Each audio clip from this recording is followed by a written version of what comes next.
Коли народ, що дотримується заповідей Божих, буде оголошений поза законом, у багатьох країнах одночасно виникне рух, метою якого буде його знищення. Коли наблизиться час, вказаний в декреті, люди намагатимуться викорінити цю ненависну секту. Буде прийнято рішення завдати рішучого удару вночі, щоб змусити назавжди замовкнути голос, який викривав грішників, не погоджуючись з загально прийнятими принципами віри. Діти Божі, одні в тюремних камерах, другі у потаємних сховищах, серед лісів та гір, все ще благають у Бога захисту. А в цей час озброєні загони з різних місць, підбурені злими ангелами, готуються знищити їх. Саме в цей час найбільшої небезпеки Бог Ізраїлю виявить себе, щоб визволити своїх вибраних. Господь говорить: «Буде пісня для вас, як за ночі освячення свята, і радість сердечна, мов у того, хто ходить з сопілкою, щоб вийти на гору Господню до скелі Ізраїля. І Господь дасть почути велич голосу свого. Опускання ж рамена свого покаже у гніві бурхливому та в огнянному жирущому полум'ї, у бурі й дощі та кам'яному граді». З переможними вигуками, насмішками і прокльонами натовпи лихих людей готові накинутися на свою здобич. Коли раптово густа мрака, чорніша найтемнішої ночі, впаде на землю.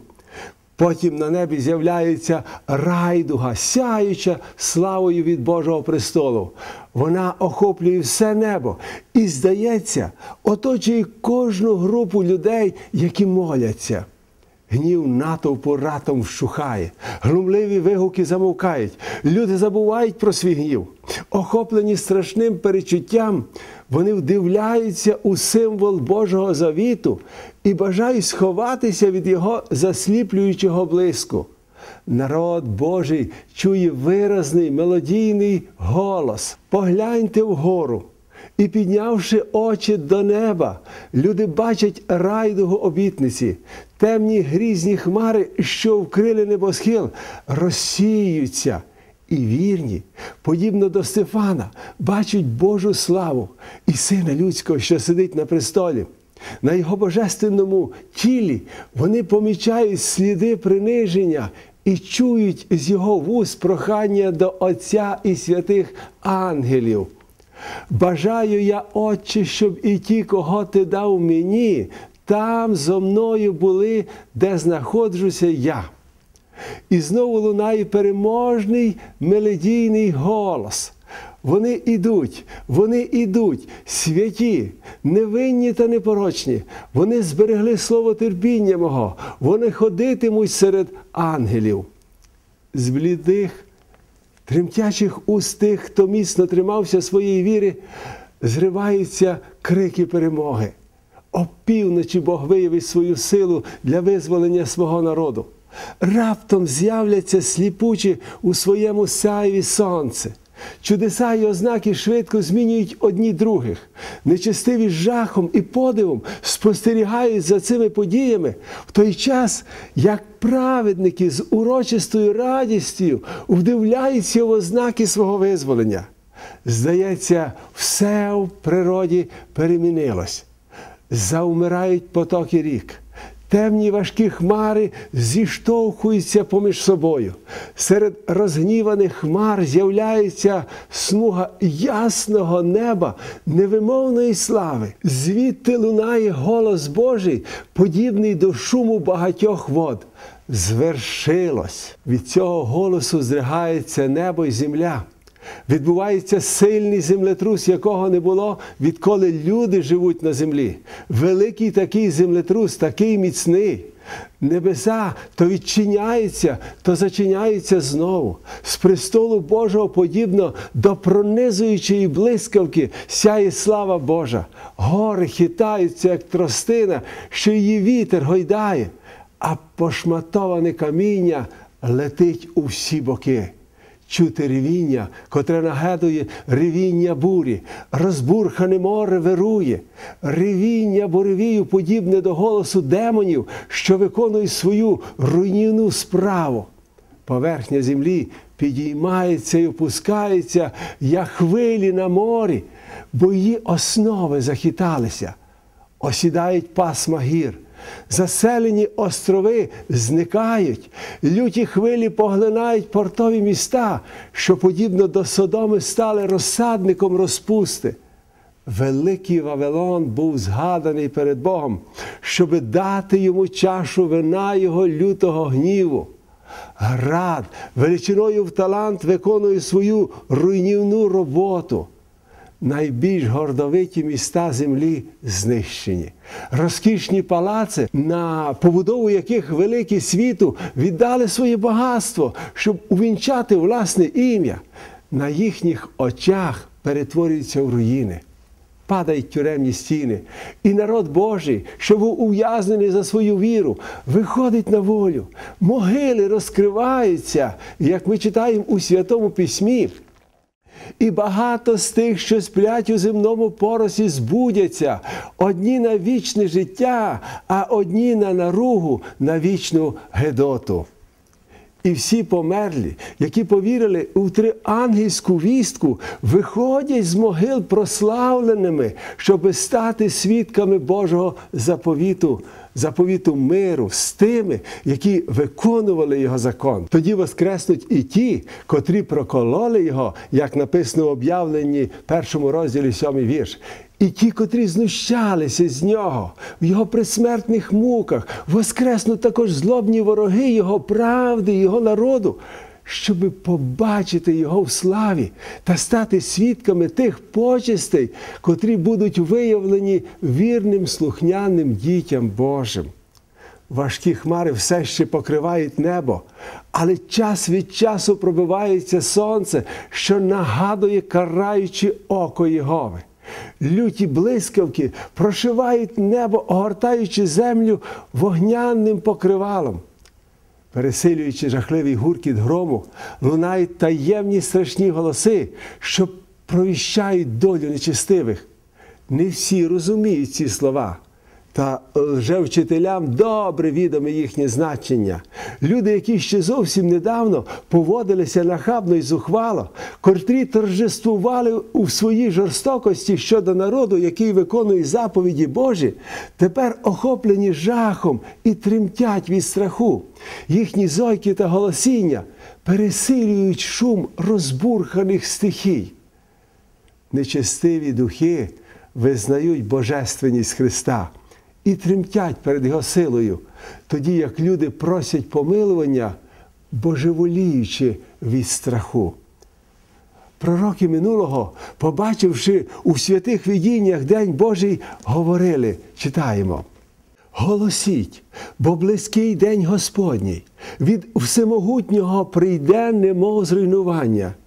Іди в скелю і сховайся у порох від страху Господнього і від пишноти Його величі.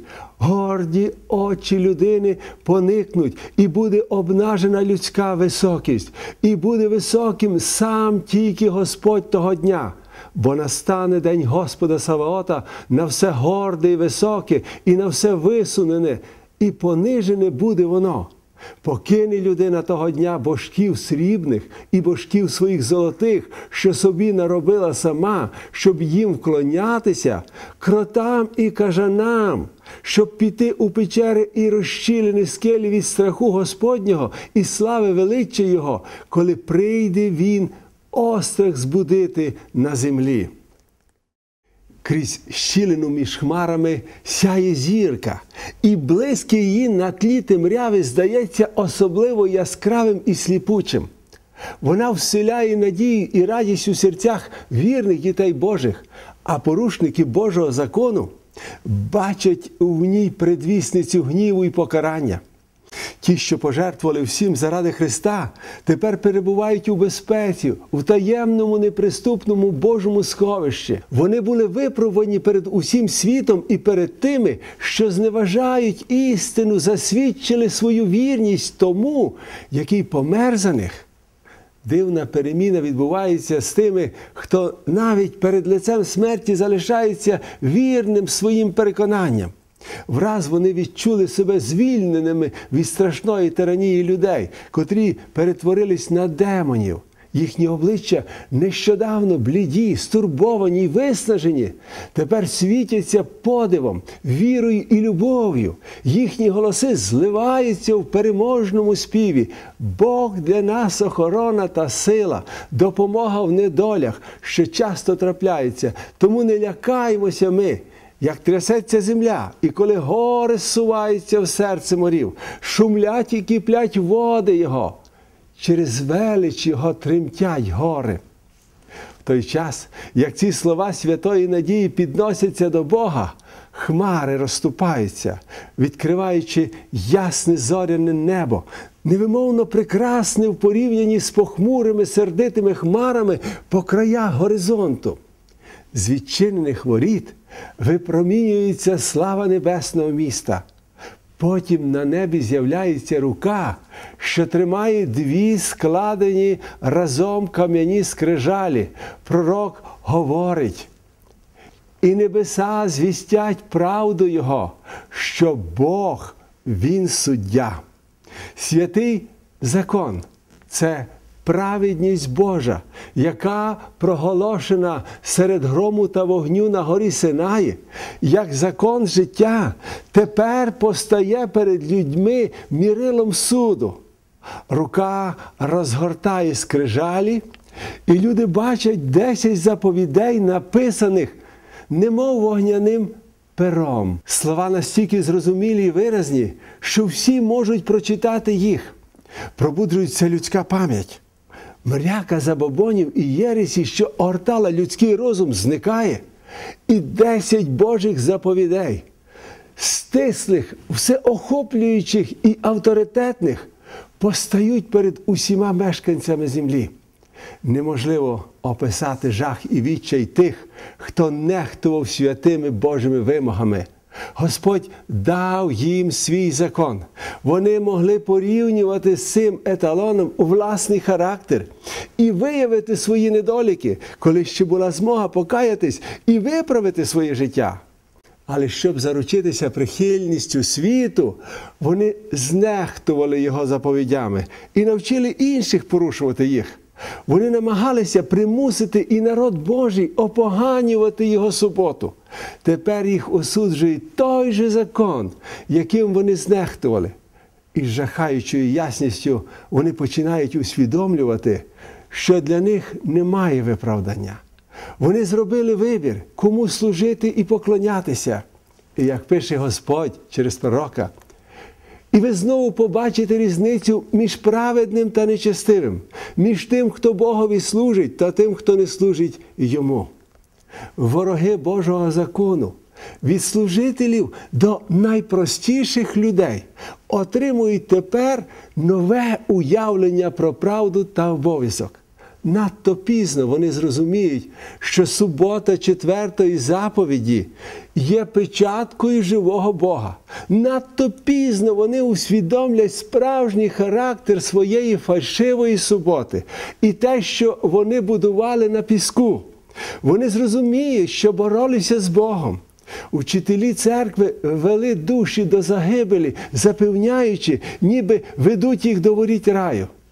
Тільки в день остаточної відплати стане відомо, яка велика відповідальність покладена на людей, що здійснюють святе служіння, і якими жахливими є наслідки їх невірності. Тільки у вічності ми зможемо правильно оцінити втрату кожної душі. Жахливою буде доля тих, котрим Бог скаже: «Відійдіть від мене, ви чинили беззаконня». Він прожене невірного слугу. З неба лунає Божий голос, що проголошує день і час приходу Ісуса та урочисте укладання вічного заповіту зі своїм народом. Подібно до найгучнішого гуркоту грому, Його слова пролунають по всій землі. Ізраїль Божий слухає їх. Погляд дітей Божих спрямований до гори. Їхні обличчя, осяяні Його славою, світяться, як лице Мойсея, коли той зійшов з гори Синай. нечестиві не зможуть дивитися на них.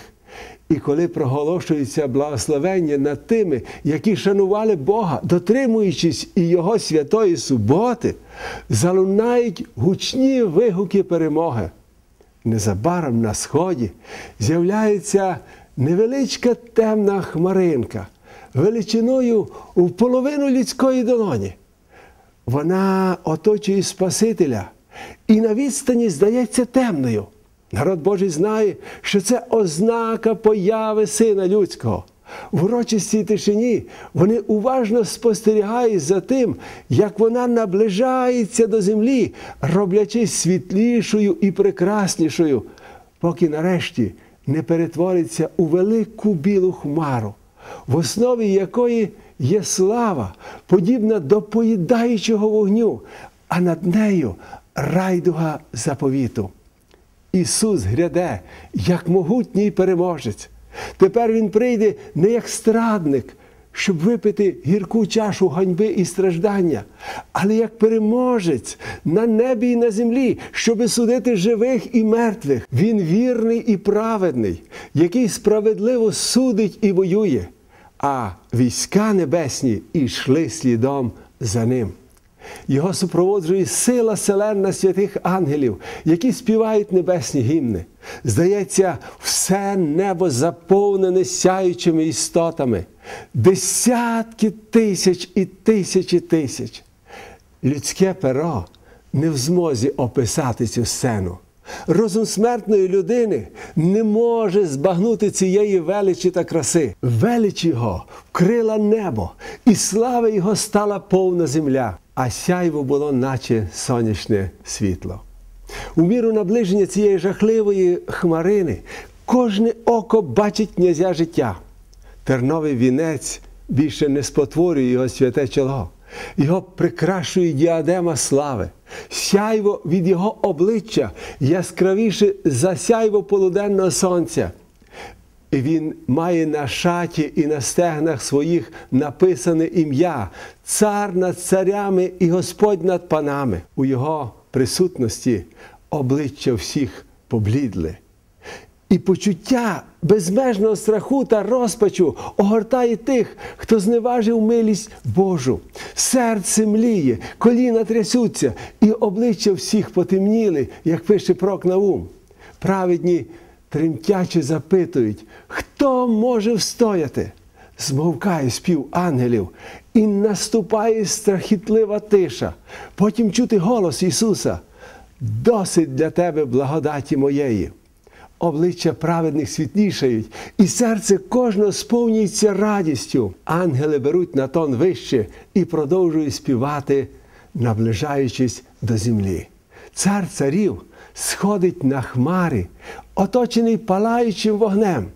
Небеса згортаються, як сувій, земля тремтить перед ним. І кожна гора, і кожен острів порушили зі своїх місць. Бог наш прийде і буде мовчати перед ним огонь пожираючий. Кругом нього сильна буря, кличе він небо і землю на суд народу свого.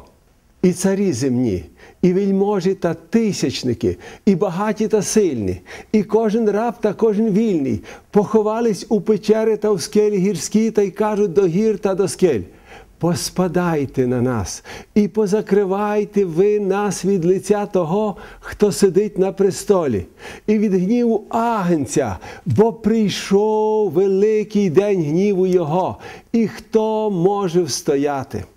Всякі насмішки припиняються, неправдомовні уста змовкають, брязкіт зброї, військові крики та поплямлена кров'ю одіж – усього цього вже немає.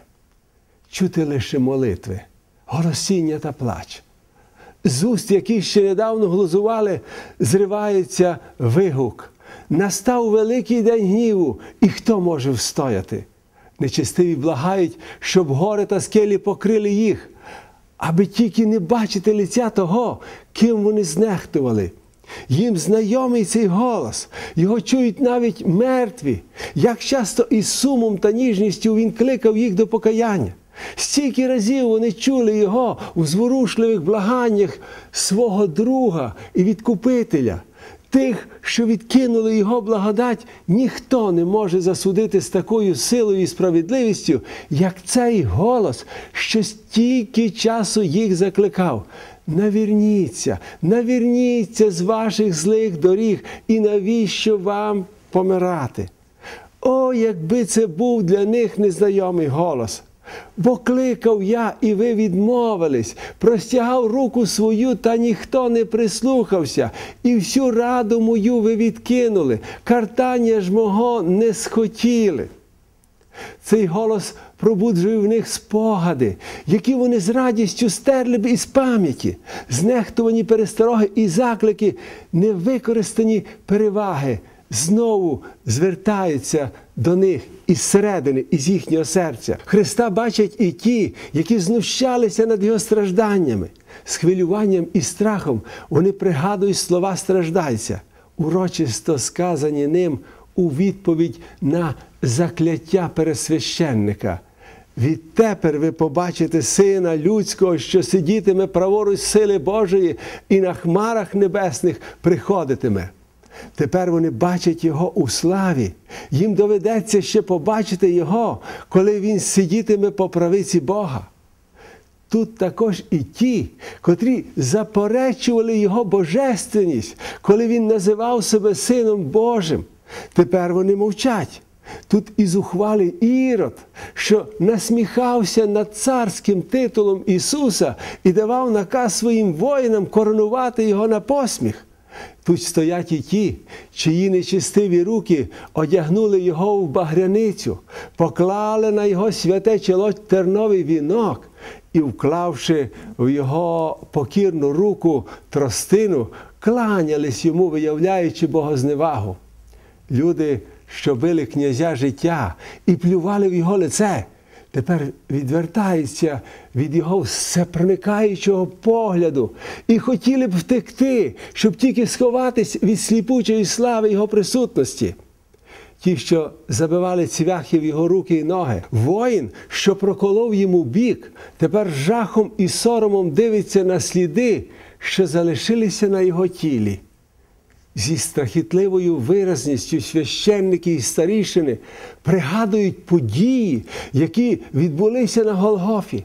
Тремтячи від страху, вони пригадують, як, киваючи головами, вигукували із сатанинською зловтіхою: «Він інших спасав, а самого себе не може спасти». Коли цар він Ізраїлів, нехай зійде тепер із Христа, і ми повіримо йому. Покладав він надію на Бога, нехай той його визволить, якщо він угодний йому. Вони виразно пригадують притчу Спасителя про виноградарів, які відмовилися віддати господареві плоди виноградника, познущалися з його слуг і вбили його сина. Вони пригадують також вирок, котрий самі оголосили: «Господар виноградника злочинців погубить жорстоко». У злочині і покаранні цих невірних людей священники і старішини бачать самих себе і ту долю, яка справедливо чекає на них. У страхітливій смертельній агонії чути крик, повний відчаю і муки: «Він – це Син Божий! Він воістину Месія!» І цей крик за своєю силою перевершує крики, що лунали колись на вулицях Єрусалима: «Розіпни його! Розіпни його!» Вони хочуть втекти від лиця царя царів, та даремно шукають сховища в глибоких печерах, котрі утворилися в землі під натиском лютої стихії. У житті всіх, які відкидають істину, трапляються моменти, коли їхнє сумління пробуджується, коли пам'ять болісно нагадує про власне лицемірство, а душа мучиться і страждає. Та хіба можна порівняти їх з муками сумління, котрі вони відчуватимуть у той день, коли прийде на них страх, немов вихор, і привалиться нещастя, мов буря? Ті, хто, не вагаючись, знайшли Христа і Його вірний народ, тепер бачать славу, яка спочиває на них. Серед жахливого крику беззаконників вони чують радісні вигуки святих. Ось Він наш Бог, на Нього ми уповали, і Він спас нас. Серед спалахів блискавиць, гуркоту громів та хитання землі голос Сина Божого викликає святих, що сплять у поросі земному.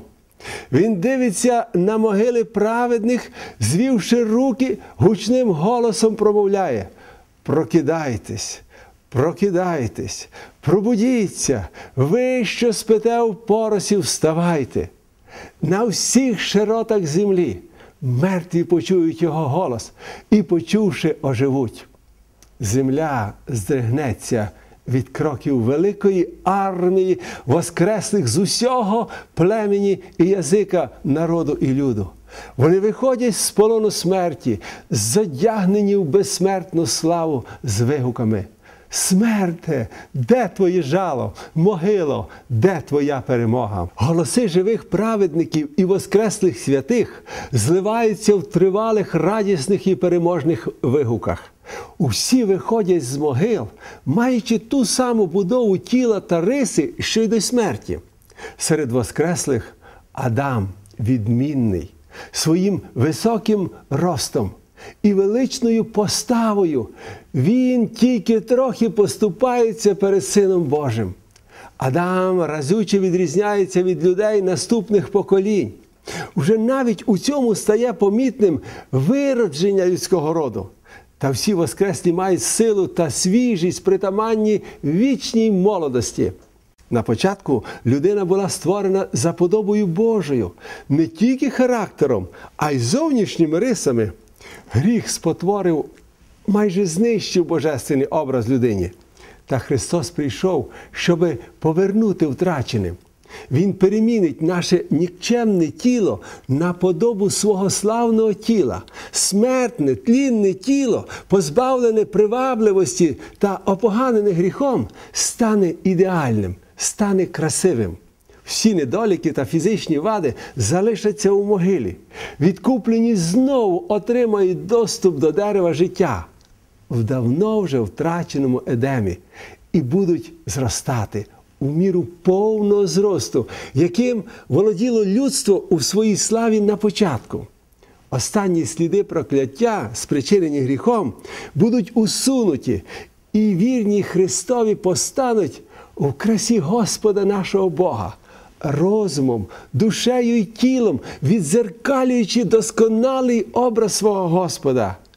О, чудове викуплення! Як багато про нього було сказано, як довго і з яким нетерпінням на нього чекали, і якого ніколи не могли збагнути. Живі праведні зміняться у хвилину, у миг ока. Вони були прославлені в ту мить, коли пролунав голос Божий. А тепер, ставши безсмертними, разом з воскреслими святими, підіймаються назустріч Господеві на повітрі. Ангели зберуть його виноградник від вітрів 4, від кінців неба і аж до кінців його. Святі ангели принесуть матерям їхніх маленьких діток. Друзі, давно розлучені смертю, зустрінуться, щоб більше ніколи не розлучатись. І з радісним співом усі разом піднімаються до Божого міста. З кожного боку хмаряної колісниці є крила, а під ними живі колеса. І коли колісниця рухається вгору, колеса вигукують «Свят!». І крила, рухаючись, також проголошують «Свят!». А ангельський кортеж підхоплює «Свят, свят, свят, Господь Бог Саваот!». Коли колісниця наближається до Нового Єрусалима, викуплені вигукують «Алілуя!». Перед входом до Божого міста Спаситель вручає своїм послідовникам емблеми перемоги і задягає відзнаки, що вказують на приналежність до царського роду. Блискучі ряди вишикуються, утворивши квадрат, всередині якого височить постать їхнього царя, який перевершує своєю величчю ангелів і святих, обличчя якого сяє невимовною любов'ю. Погляди незліченно сонму спрямовані до нього. Всі очі споглядають славу того, образ якого був змінений, ніби і не був він людиною. І вигляд його, ніби не був він сином людським. Ісус сам своєю правою рукою кладе на голови переможців вінці слави. Для кожного викупленого є приготовлений вінець, на якому написане його нове ім'я, як говорить книга Об'явлення у 2 розділі 17 вірш, а також слова «Святиня Господу». Кожний отримує гілку переможця і блискучі гуслі. Потім на знак ангелів подається тон, і кожна рука починає майстерно перебирати струни. Народжується прекрасна мелодійна музика. Кожне серце сповнене невимовним захопленням. Кожний голос зливається у славослів'ї. Йому, що нас полюбив і кров'ю своєю відмив нас від наших гріхів, що вчинив нас царями, священниками, Богові і Отцеві своєму, тому слава та сила на вічні віки. Перед викупленими постає святе місто. Ісус широко відчиняє перлові ворота, народи, що зберегли істину, проходять крізь них. Там вони бачать Божий рай, домівку Адама в його невинності. Потім вони чують голос мелодійніший за найпрекраснішу музику, який звертається до них зі словами: «Ваша боротьба закінчена. Прийдіть, благословенні мого Отця, посядьте царство, уготоване вам від закладин світу». Тепер виконалася молитва Спасителя за його учнів. «Бажаю, щоб і ті, кого дав ти мені, там зі мною були, де знаходжуся я». Христос вказує Отцю на непорочних перед славою Його в радості, яких Він викупив своєю кров'ю, проголошуючи: «Ось я і мої діти, котрих ти дарував мені, я зберіг їх». О, дивна любов відкупителя! Яким чудовим буде той час, коли вічний Отець, дивлячись на викуплених, побачить у них свій образ. Тоді гріха вже не буде. І людське знову зілється з божественним. З невимовною любов'ю Ісус запрошує своїх вірних увійти в радість їхнього Господа. Спаситель радіє з того приводу, що бачить у царстві славі душі, спасені ціною Його страждання, ціною Його приниження. Викуплені також будуть переживати Його радість, впізнаючи серед благословенних тих, хто був придбаний для Христа, їх молитвами, працею і жертовною любов'ю. В той час, як вони збираються навколо великого білого престолу, невимовна радість наповнює їхні серця, тому що вони бачать людей, яких придбали для Христа, а ті, в свою чергу, привели до Христа інших. Тепер усі вони знайшли мирну пристань, щоб покласти там свої вінці біля ніг Ісуса і славити Його впродовж всієї вічності. Коли викуплених запрошують увійти до міста Божого, повітря сповнюється радісними переможними вигуками. Незабаром зустрінуться два Адами. Син Божий з розпростертими обіймами готовий зустріти батька людського роду, створену ним істоту, що згрішила проти свого Творця, і за гріх якої Спаситель поніс на своєму тілі сліди розп'яття. Коли Адам бачить рани, залишені безжалісними цвяхами, він не падає в обійми свого Господа, а в смиренні припадає до його ніг зі словами: «Достойний ти, достойний агнець, котрий був заколений». Спаситель ніжно підіймає його і просить ще раз поглянути на свою домівку, тобто на Едем, з якого він так давно був вигнаний. Після вигнання з Едему життя Адама на землі було сповнене печалі. Кожний в'янучий листочок, кожна тваринка, принесена в жертву, кожна хвороблива тінь на прекрасному обличчі природи, кожна порочна пляма в характері людини знову і знову нагадували йому про гріх. Жахливими були докори сумління, яких він зазнав, дивлячись, як зростає беззаконня, та чуючи у відповідь на свої перестороги докори за те, що він є винуватцем появи гріха. Майже 1000 років Адам терпляче зносив покарання за беззаконня. Він щиро розкаявся у своїх гріхах, покладаючись на заслуги обіцяного Спасителя, і помер в надії на Воскресіння. Син Божий спокутував гріх і падіння людини. І тепер завдяки служінню примирення Адамові повернено панування, що належало йому від самого початку. Безмежно щасливий Адам милується деревами, котрі раніше викликали в нього захоплення, тими деревами, плоди яких він збирав у радісні дні своєї непорочності. Він дивиться на виноградні лози, які власноручно вирощував, бачить ті квіти, котрі так любив доглядати. Адам усвідомлює реальність того, що бачить. Це насправді відновлений Едем, який став ще прекраснішим, ніж тоді, коли він був вигнаний з нього. Спаситель приводить його до дерева життя, зриває чудові плоди і пропонує йому скуштувати їх. Адам озирається навколо себе і бачить безліч своїх відкуплених нащадків, які стоять у Божому раю. Тоді він кладе свій сяючий вінець до ніг Ісуса і, припавши до його грудей, палко обіймає Відкупителя. Він торкається струн золотої гуслі, і під небесним склепінням лунає пісня перемоги. Достойний, достойний Агнець Божий, котрий був заколений і знову живе. Сім'я Адама приєднується до співу і складає до ніг Спасителя свої вінці, у благоговінні схиляючись перед ним. За цим воз'єднанням спостерігають ангели, які оплакували падіння Адама і раділи, коли Ісус після свого воскресіння вознісся на небеса, визволивши від смерті всіх, хто повірив в Його ім'я. Тепер вони бачать результат викуплення, і їхні голоси зливаються в славослів'ї. Кришталеве море перед престолом, воно немов би скло змішане з вогнем, і виблискує від слави Божої. То зібрані ті, які перемогли звіра та образ його, і знамено його, і число імені його.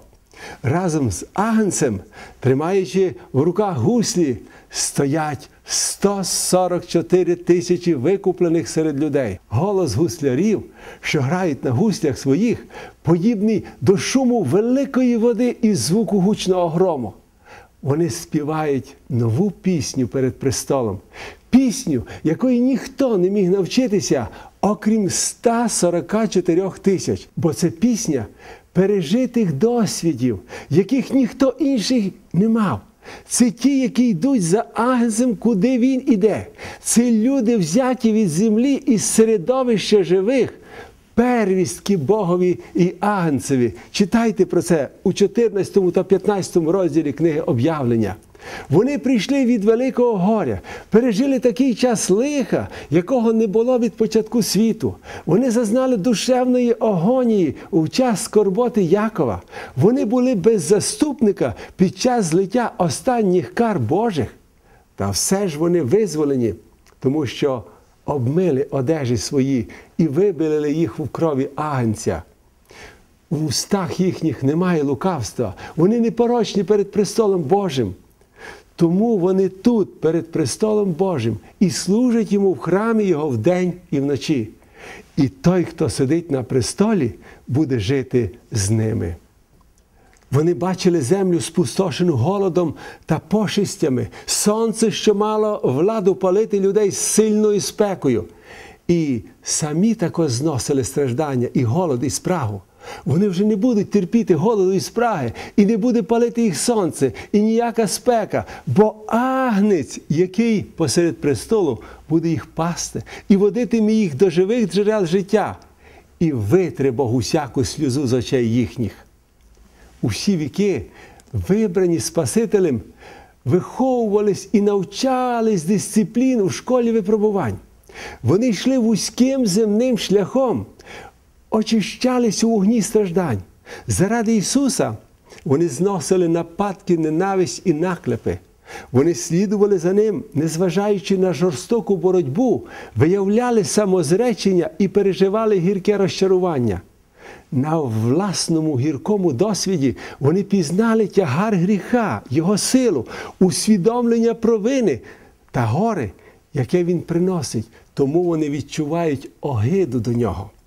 Усвідомлення величі безмежної жертви, принесеної заради визволення від гріха, упокорює їх у власних очах і наповнює їхні серця вдячністю і хвалою, чого ніколи не зможуть зрозуміти істоти, котрі не впали в гріх. Любов їхня сильна, тому що їм багато прощено. Учасники Христових страждань, вони можуть стати учасниками Його слави. Спадкоємці Божі вийшли з горищ, з убогих хатин, підземель, ешафотів, гір, з пустель і морських глибин. На землі вони були збідовані, засумовані, витерпілі. Мільйони з них зійшли у могили, затавровані ганьбою, тому що рішуче відмовились підкоритись оманливим вимогам сатани. Земні суди визнавали їх найзапеклішими злочинцями. Та тепер сам Бог – суддя їх. Тепер рішення земних судів переглядаються. Ганьбу народу свого він усуне. І будуть їх звати народом святим, викупленими Господа, щоб замість попелу дати їм вінець, оливу радості, замість жалоби одежу хвали, замість пригніченого духа нову одежу. Це вже більше не змучені, збідовані, розпорошені і пригноблені люди. Віднині вони завжди будуть з Господом.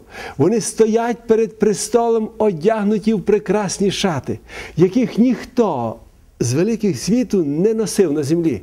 Вони увінчані діадемами більш славними, ніж ті, що прикрашали монархів землі. Дні плачу і болю минулися назавжди. Цар слави зітре всі сльози, і печалі більше не буде. Помахуючи пальмовими гілками, вони співають пісню хвали, дзвінку, приємну і мелодійну. Всі підхоплюють цю мелодію, і під небесним склепінням лунає гімн: спасіння нашому Богові, що сидить на престолі, і агнцеві. І всі небожителі відповідають: амінь. Благословення і слава, і премудрість, і подяка, і честь, і сила, і міць нашому Богу на вічні віки. Амінь. У цьому житті ми можемо лише частково зрозуміти чудовий план спасіння. Своїм обмеженим людським розумом ми намагаємося збагнути ганьбу і славу, життя і смерть, справедливість і милість, які зустрілися на Христі.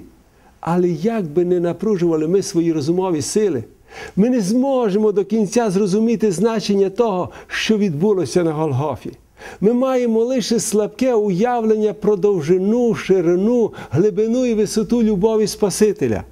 План спасіння не буде повністю збагнений навіть тоді, коли відкуплені зустрінуться віч навіть з Ним і пізнають Його, як і вони пізнані.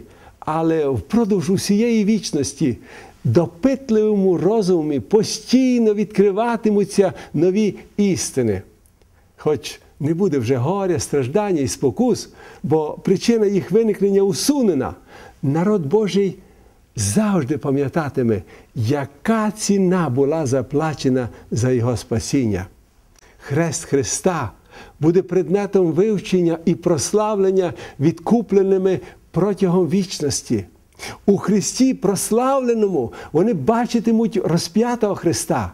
Спасенні ніколи не забудуть, що той, чия сила створила незліченні світи і керує їхнім рухом у безмежному просторі, улюблений Божий, велич небес, перед яким схиляються херувими і серафими, принизив себе, щоб підняти грішну людину, поніс на собі вину і ганьбу за гріх, переніс розлуку з Отцем, коли той закрив від нього своє лице, доки скорбота і горе гинучого світу не розбили його серце і не позбавили життя на Голгофському хресті. Те, що Творець усіх світів, вершитель долі всіх людей, відмовився від своєї слави та принизив себе з любові до людини, буде постійно викликати подив і захоплення мешканців Всесвіту. Дивлячись на Відкупителя, на вічну славу Отця, яка сяє на Його обличчі, а також на престол, утверджений на віки і віки, та знаючи, що Боже царство не матиме кінця, усі викуплені народи висловлять свої почуття у прекрасній пісні. Достойний агнець, що був заколений і примирив нас з Богом своєю дорогоцінною кров'ю. Таємниця Христа пояснює усі інші таємниці. У світлі, що сяє з Голгофи, тобто властивості Бога, які викликали в нас страх і трепет, постануть у всій своїй красоті та привабливості. Милість, ніжність і батьківська любов поєднуються зі святістю, зі справедливістю і силою.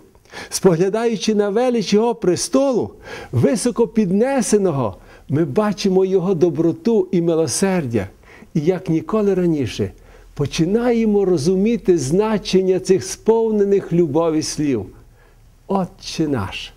Всі побачать, що безмежний у своїй мудрості не міг запропонувати іншого плану спасіння, крім жертви свого Сина. Нагородою за цю жертву буде радість землі, заселеної святими і щасливими, і безсмертними істотами. Результат боротьби Спасителя із силами темряви – це радість викуплених, яка вічно виявлятиме себе в прославленні Бога. Ціна кожної душі настільки велика, що Отець задоволений платою, внесеною за неї. І сам Христос із задоволенням споглядатиме на плоди своєї великої жертви. Я, коли досліджую ці святі сторінки, захоплююся. Я так чекаю тієї миті, щоби пережити цю славну подію. Як я вдячний Господу, що Він бажає прощати мені, бажає прощати кожному із нас і бажає прийняти нас. Він власноручно бажає поставити свій вінець на голову кожного із нас. І я хочу про це молитися. Наш дорогий Небесний Батько, ми щиро дякуємо Тобі за жертву любого Сина Твого Ісуса Христа. Ми щиро дякуємо Тобі за Твоє милосердя. Ми щиро дякуємо Тобі за спасіння, яке Ти сьогодні бажаєш подарувати всім нам. Слава, слава, слава Тобі! Господи, Ти чекаєш, коли мешканці планети Земля все ж таки вирішать прийти до Тебе. І коли остання людина згодиться це зробити, Ти повернешся на землю. Допоможи, щоб ми не були в числі тих, які будуть утікати з-перед Твого обличчя, а щоб ми були в числі тих, які почують заклик: увійдіть, благословенні, у радість Отця мого. Нехай всі глядачі передачі, так говорить Біблія, передачі «Ранок надії», прийдуть на зустріч своїм любим Небесним Отцем. Це ми просимо Тебе в ім'я Ісуса Христа, а Богу нашому, Отцю, Сину і Духові Святому, нехай буде подяка, честь, поклін і слава повіки. Амінь. По-різному даються людям перемоги. Є перемога здобута посмертно. Ви бачили, чули такі повідомлення, що посмертно нагородили зіркою героя. Дорогі мої, але всі перемоги, здобуті на цій землі, вони тимчасові. Про них скоро забудуть. А перемога, здобута над гріхом, жертвою Ісуса Христа – це перемога на вічність. Тому моє велике бажання, щоб кожен із нас сьогодні віддав своє серце Ісусу і став переможцем. І це можливо. Це можливо зробити сьогодні, дорогий друже. Стань на коліна і скажи про це Ісусу. До побачення.